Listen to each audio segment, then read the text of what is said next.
Acharia se eu te dissesse que existe um jornalismo que, ao invés de só trazer problemas, pode te trazer soluções e motivar a gente a construir um mundo melhor?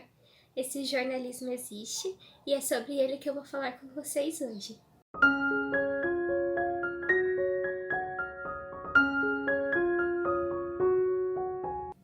Oi pessoal, tudo bem? Eu sou a Bruna do blog La Petite Souris e sejam bem-vindos a mais um vídeo do canal. E hoje a gente vai falar sobre um assunto um pouquinho mais sério, que é sobre jornalismo. Para quem não sabe, eu faço jornalismo como faculdade e eu comecei o curso lá em 2017, mas só foi no ano passado, depois que eu fiz um curso online da Associação Brasileira de Jornalismo Investigativo, a ABRAGE, que eu pude descobrir uma das modalidades que mais me brilham os olhos quando eu falo sobre jornalismo com as pessoas, que é o jornalismo construtivo barra jornalismo de soluções, e é sobre ele que eu quero falar com vocês hoje. Por conta de dois motivos. O primeiro motivo é que eu acho que o jornalismo construtivo ele se encaixa perfeitamente bem com a temática do blog e com a temática que eu quis trazer para o canal também. Mas eu quis trazer esse tema aqui para o canal também porque eu acho que o jornalismo construtivo é uma área que ainda não está sendo tão comentada quanto deveria, não só pelas pessoas, pelo público em geral, mas pelos próprios profissionais de comunicação. Antes de começar a falar sobre o jornalismo construtivo de verdade, eu queria falar para vocês, né, explicar para vocês o porquê eu vou chamar o jornalismo construtivo de uma modalidade do jornalismo e não de uma área do jornalismo. Eu vou chamar ele de modalidade porque eu acho que o jornalismo construtivo ele fala muito mais sobre narrativas, sobre a forma com que a gente escolhe contar a história dentro do jornalismo, do que sobre o tema que a gente quer trazer para a matéria. Ou seja, eu acho que o jornalismo construtivo ele pode ser aplicado em qualquer área do jornalismo. E eu também queria já pegar esse gancho para falar que o jornalismo construtivo, vocês vão ver que ele é um jornalismo que exige um espaço maior, né? Ou seja, matérias mais aprofundadas. Só que eu acho que a gente pode sim também construir matérias pequenas e que sejam construtivas. O que importa é que a gente mude nossa visão sobre o mundo e sobre a forma como o jornalismo deve trabalhar. Mas então vamos lá para a historinha que eu sempre trago aqui nos meus vídeos. Eu sempre gosto de trazer a parte histórica das coisas que eu falo e eu vou contar para vocês então a história do jornalismo construtivo, como esse termo foi cunhado e como as pesquisas dentro dessa área começaram a ser feitas e quais são os jornais que hoje em dia fazem jornalismo construtivo para vocês irem lá buscar matérias que estejam nesses moldes. Lembrando, pessoal, que eu vou deixar aqui no link embaixo na descrição alguns sites que falam sobre jornalismo construtivo e lá eles vão dar dicas de sites de jornalismo que tem matérias construídas nesses moldes. Eu posso fazer depois um vídeo, se vocês tiverem gostado desse vídeo, eu posso fazer outro vídeo analisando matérias que estão dentro do jornalismo construtivo para exemplificar para vocês um pouquinho melhor do que eu tô falando. Então vamos lá, pessoal. O termo jornalismo construtivo, ele só foi cunhado um pouco depois do momento em que, de fato, as pessoas começaram a prestar atenção na construção de matérias nesse molde e até mesmo começaram a construir cursos ensinando como construir matérias nesse molde, mesmo sem ter ainda o termo ali certinho, né? Jornalismo construtivo. Já na Holanda, uma universidade de lá começou a oferecer o curso de jornalismo construtivo em sua grade de comunicação, inspirada em alguns jornais que tinham matérias que estavam caminhando para essa área. Esses jornais são, por exemplo, o The Guardian, o The Correspondent, que é um jornal local lá da Holanda, e também o The Washington Post. Mas só foi em uma palestra que o Chandler Wood, que é um jornalista e também pesquisador de comunicação, deu para o TED Talks, que ele então trouxe esse termo mais certinho de jornalismo construtivo. E é interessante, pessoal, porque o jornalismo construtivo, ele já parte do princípio da psicologia positiva. A psicologia positiva é que a gente já falou aqui no canal, vou deixar linkado aqui o vídeo em que eu falo sobre as 10 palavras da psicologia positiva para a gente usar no nosso dia a dia. Os pesquisadores do jornalismo construtivo se basearam nas pesquisas, então, da psicologia positiva e aplicaram elas dentro do campo da comunicação. Mas aí você deve estar se perguntando, né? Mas, Bruna, como isso foi feito? Eu vou te explicar. Olha, é o seguinte. Existe um pesquisador muito famoso da área de psicologia positiva e ele se chama Martin Seligman. O Martin Seligman, ele tinha feito uma pesquisa com cachorrinhos, com doguinhos, em que ele aplicava eletrochoques bem fraquinhos nos cachorros para condicioná-los a certos tipos de situação. Situações essas em que eles aprendiam que eles não teriam, independente do que eles faziam, eles não conseguiriam escapar desses eletrochoques fraquinhos. Isso gerou nos cachorros o que o Martin Seligman chamou de desesperança aprendida. Ou seja, é a desesperança que eles tinham após verem que eles eram inaptos a mudarem a situação em que eles estavam. E o Martin Seligman, então, ele diz que isso aconteceria não só com os cachorros, mas também com seres humanos, que após terem se condicionado a certas situações em que eles não se sentiam aptos a mudarem a situação em que eles estavam ou o mundo em que eles viviam, eles não teriam mais esperança de que eles poderiam fazer alguma coisa um dia. Após lerem essa pesquisa do Martin Seligman, alguns pesquisadores da área da comunicação perceberam que talvez o jornalismo também ajudasse as pessoas a serem menos esperançosas sobre o mundo da qual elas faziam parte. Então, a Universidade do Texas, o seu centro de mídia, o Centro de Mídia da Universidade do Texas, juntamente com a Solutions Journalism Network, eles fizeram uma pesquisa em que selecionaram 1.500 pessoas e deram a essas pessoas trechos de notícias do jornal The Fixes, é uma coluna, né, o The Fixes, e o The Fixes é uma coluna especializada em jornalismo construtivo. Então, eles fizeram assim, ó. Eles pegaram as notícias do The Fixes e deram a essas pessoas para que essas pessoas lessem a notícia. E essas pessoas teriam que selecionar de 1 a 5 qual é a pontuação que elas tinham para 2 perguntas diferentes. A primeira pergunta é se a matéria inspirou elas de alguma forma. Então, elas selecionavam de 1 a 5 o quanto aquela matéria que elas haviam lido as inspirou. Outra pergunta era o quanto aquela matéria proporcionou com que essas pessoas tivessem um sentimento de mudança e quisessem de fato mudar alguma coisa. Também elas colocavam a pontuação de 1 a 5, né? Se 1 para muito ruim, né? Que realmente não mudou nada da vida dela e ela não se sentiu inspirada em nada, a mudar nada, ou 5, né, que era muito bom, que ela estava saindo ali depois de ler essas matérias pronta para o combate, alguma coisa assim. Então eles leram essas notícias do The Fixes na sua forma original e também depois que elas leram essas notícias, pontuaram essas notícias, os pesquisadores iam lá, cortavam os trechos que eram correspondentes ao jornalismo construtivo e davam essas notícias reformuladas para as pessoas lerem novamente, também pedindo para que elas pontuassem de 1 a 5 o quanto aquelas notícias ajudaram elas a se sentirem mais engajadas a transformar o mundo ou se sentirem inspiradas de alguma forma. E os resultados foram o seguinte, pessoal. sempre a pontuação maior ia para as notícias completas, as notícias que tinham trechos de jornalismo construtivo.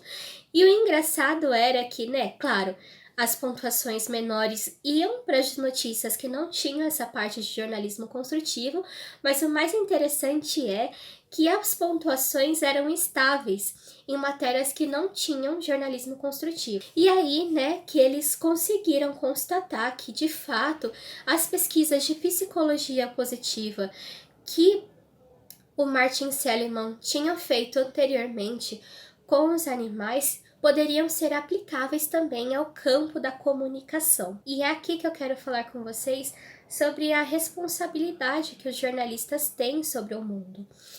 É uma parte que eu também comecei a pesquisar depois que eu soube do jornalismo construtivo, que a gente pode dar ao jornalista o benefício de falar que eles só reportam o que está acontecendo no mundo?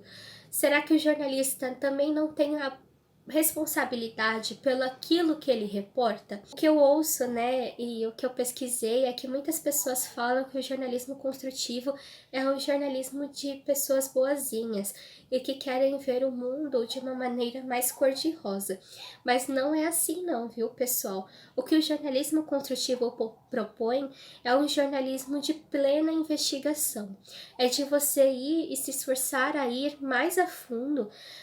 E se você encontrar nessas suas pesquisas pessoas que estão tentando mudar aquela situação, você também relatar o que essas pessoas estão fazendo e não simplesmente ignorá-las apenas para afirmar o seu ponto, que também é correto, né? Eu quero falar que também é correto, de que existem coisas ruins no mundo, mas se você encontrar pessoas que estão tentando solucionar essas situações de alguma forma, que tentaram mudar ali a sua realidade para o bem e que deram certo ou que não deram certo, mas você mostrar que eles tentaram também é uma forma de você ir a fundo no que a gente chama de jornalismo investigativo. Ela também fala sobre evitar construir títulos que sejam sensacionalistas e que gerem apenas clickbaits.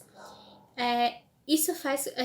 A gente sabe, né, que o que as pessoas fazem geralmente quando se deparam com uma notícia nos seus feeds das redes sociais, o que a gente faz geralmente é ler o título e a linha fina, né, que é o subtítulo que vem acompanhado ali da matéria, mas a gente pode sim construir títulos que sejam verdadeiros e que sejam construtivos, mas que sejam sensuais, que atraiam também as pessoas, mas não sejam sensacionalistas, porque isso reforça também situações de preconceito e de estereótipo. A Kildenstad também fala sobre evitar narrativas de heróis e vilões. Ela fala que não existem pessoas que sejam completamente vilões, mas também não existem pessoas que sejam completamente heróis. O que a gente tem que fazer é construir matérias que mostrem, que tentem mostrar pelo menos, todas as facetas das pessoas que estão sendo ali retratadas e que a gente evite construir matérias que reforcem, mais uma vez, né, ela fala que a gente tente evitar, tentar evitar matérias que reforcem esses estereótipos, né? Ela fala bastante, por exemplo, sobre a situação da cobertura. Nas pesquisas que eu fiz, se fala bastante, por exemplo, sobre a cobertura do continente africano pelos jornais que não são locais, né? Pelos jornais de circulação mundial. Em que as matérias que se referem ao continente africano, elas são geralmente sobre situações de vulnerabilidade social que eles enfrentam em alguns países ou sobre a situação de fome. E que são muito raras as matérias que mostram o povo do continente africano, né, de cada país ali que está sendo retratado, de uma maneira que mostre força, mostre coragem, mostre o que eles estão fazendo para tentar solucionar por si mesmos os seus problemas, mostrem que eles são tão fortes quanto as outras nações e que têm outros problemas e que têm outras situações que são a parte da situação de pobreza ou de vulnerabilidade social que eles vivem. Eu acho isso muito interessante porque não é só falado apenas por correspondentes de jornais grandes que foram fazer matérias no continente africano, mas próprios jornais locais dos países de lá já proporam em seus sites que matérias que sejam mais próximas à realidade e não sejam matérias assistencialistas apenas, sejam construídas sobre o continente africano. O segundo passo que ela sugere aqui é pense, ou seja, você ir atrás de fontes, de especialistas que não estejam apenas em suas torres de marfins, mas você ir atrás de fontes que estão fazendo algo de verdade, que estejam ali na batalha e que não precisam ser apenas especialistas de academia, mas que tenham algo para contar. Ela também sugere em Pense que mais uma pergunta seja adicionada aos 5 Ws que fazem a construção do lead.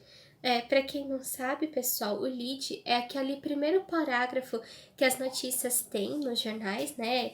Nos jornais, nas revistas, nos sites, enfim, é o primeiro parágrafo ali em que os jornalistas geralmente respondem 5 perguntas, que é quando, onde, quem, porquê e o que. Então, essas 5 coisas constroem uma notícia rápida e constroem os primeiros parágrafos das notícias mais longas também. E o que a Guildenstern sugere é que a gente adicione mais uma pergunta a essas 5, que é a pergunta e agora? O que a gente pode fazer, né? E agora? O que as pessoas estão fazendo? E agora? Como podemos solucionar essa situação? O próximo passo que ela sugere é diga certo, ou seja, o que ela sugere aqui é que a matéria seja construída de forma que no final dela você dê soluções, né? Você aponte para soluções. É aqui que eu fico um pouquinho ressabiada, porque, como eu disse, pessoal, eu acho que o jornalismo de construção, ele é muito mais do que apenas dar soluções que deram certo. Ele também fala sobre pessoas que tentaram fazer alguma coisa, mas que não deram certo no momento, mas que estão se reconstruindo. Você mostrar casos em que algo tentou ser feito, mas não deu certo, também é uma forma de jornalismo de construção e é uma forma de você ser verdadeiro. Mas em Engaje, que é o último ponto que ela traz, eu concordo que o jornalismo ele tem que incitar sim no público leitor, no seu telespectador, enfim, no seu ouvinte, momentos eureka. Momentos em que eu falo, puxa, é verdade, eu posso ir por esse caminho, eu posso tentar fazer uma coisa, eu posso fazer algo no meu bairro, na minha vizinhança, que é pequenininho, mas pode dar certo. Olha o que eu posso fazer, olha o que eu posso, olha como eu posso exigir de que os meus governantes façam alguma coisa. Olha como eu posso apoiar pessoas que estão tentando fazer alguma coisa. Incitar esses momentos eureka no público também é uma das responsabilidades que o jornalismo tem. E aqui eu separei uma frase que a Guildenstern coloca no seu livro, que é assim, ó: se estamos relatando a verdade, também temos que reportar resiliência, crescimento pós-traumático, pontos positivos e soluções. E não é verdade, pessoal? É verdade, sim.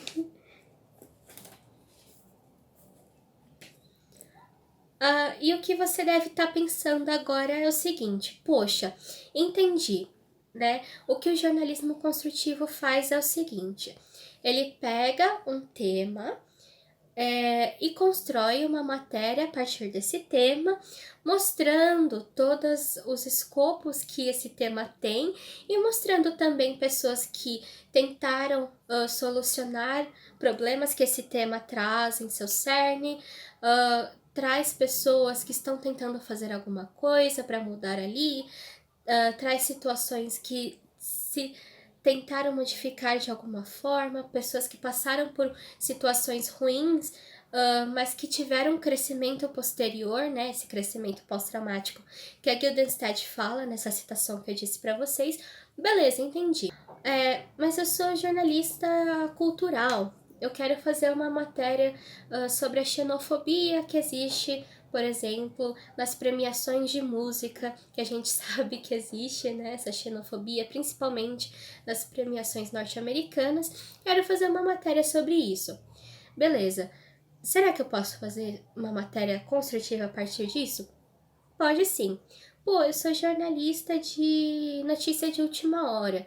Como eu posso pegar uma coisa que tá acontecendo quente, né? Por exemplo, sei lá, as queimadas no Pantanal. É uma notícia de última hora que está acontecendo agora. Como eu posso construir matérias construtivas a partir disso? Eu falo para você, dá certo também. Aqui eu trago então para vocês, pessoal, algumas perguntas que o site Constructive Journalism, eu vou deixar o link dele aqui embaixo também, propõe para os jornalistas que querem construir matérias de jornalismo de construção fazerem. Pô, eu vou perguntar quem está solucionando o que e como. E ir atrás de pessoas que estão tentando solucionar essa questão. Existe. Deu certo? Vamos ver se deu certo. Vamos lá atrás, vamos conversar com essas pessoas, com especialistas, para ver também se o que essas pessoas estão fazendo é certo ou não. Entende? Fazer todo esse balanço, que é o que o bom jornalismo investigativo de fato faz. Outra pergunta que o site Constructive Journalism propõe também é: quem é próspero e onde está a resiliência? A terceira pergunta é: onde está a criatividade, onde está a paixão e onde está a inovação? O que essas pessoas estão fazendo é inovador? Sim, é. Pô, é uma coisa inovadora. Eu não tenho experiência se dá certo ainda. Por exemplo, isso acontece bastante no jornalismo científico. Você tá ali com uma pesquisa nova. Legal, vamos fazer uma matéria sobre essa pesquisa. Será que essa pesquisa vai dar certo? Vamos conversar com especialistas, vamos trazer todos esses lados, propondo esse olhar que não seja só alarmista para uma pesquisa que pode dar certo ou não, ou que não seja só uma matéria simples de uma pesquisa, você falar o que essa pesquisa faz, não faz, tal. Não, vamos lá. Quem está sendo criativo tem paixão, tem inovação? Colocar esses pontos na matéria também. A quarta pergunta: como tem crescido ou experimentado o crescimento pós-traumático? Conversar com pessoas que experienciaram situações que sejam ruins, mas que conseguiram passar por uma experiência de crescimento pós-traumático. De fato, essa pessoa conseguiu superar? Como foi essa superação? Mostrar tudo isso na matéria. Quinta pergunta: onde há cooperação e onde há colaboração? Existem pessoas que estão fazendo coisas iguais? Existem? Vamos lá falar com elas também. Não existem pessoas que fazem uma coisa parecida, mas que pensam diferente do que o seu entrevistado principal ali. Vamos falar com essas pessoas também, mostrar todos os lados. Próxima pergunta: onde há novas possibilidades a serem exploradas? E atrás dessas novas possibilidades também. E a última pergunta: onde a narrativa está sendo interrompida? E aí a responsabilidade é do jornalista. Tu tá fazendo tudo o que deveria fazer? Tu tá de fato indo atrás de todas as fontes, indo com certeza a fundo naquela temática, naquela matéria. Eu reforço, pessoal, que isso, o jornalismo construtivo, ele funciona, claro, muito mais para pessoas que têm espaços maiores, né? É o que eu disse. Eu não disse isso. O que eu falo para vocês é o seguinte, pessoal.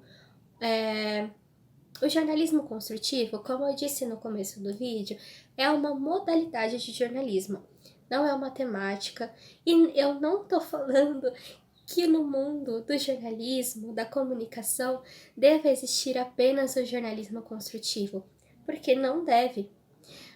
É claro que eu também não queria que existissem tantas notícias alarmistas sempre, né, sensacionalistas, mas o que eu tô falando aqui, pessoal, é que, e o que se fala também nas pesquisas que eu fiz sobre jornalismo construtivo, é que notícias boas e notícias ruins, elas não são antagônicas, elas coexistem no mesmo espaço. A gente tem que dar todas as notícias, porque com certeza as pessoas se interessarão mais em saber sobre jornalismo, em ler as matérias, se essas matérias não mostrarem só coisas pesadas, coisas ruins, só também mostrar, mas também mostrar esse outro lado. Então é isso, pessoal. Eu espero que vocês tenham gostado do vídeo. Se vocês gostaram do vídeo, por favor, deixem nos comentários o que vocês acharam. Se vocês gostariam que eu fizesse, então, esse outro vídeo, analisando matérias de jornalismo construtivo e exemplificando para vocês tudo que eu falei nesse tempão de vídeo aqui. E é claro, né, curtem o vídeo se puderem, se inscrevam e me acompanhem nas outras redes sociais, do blog La Petite Souris. Beijo e até a próxima!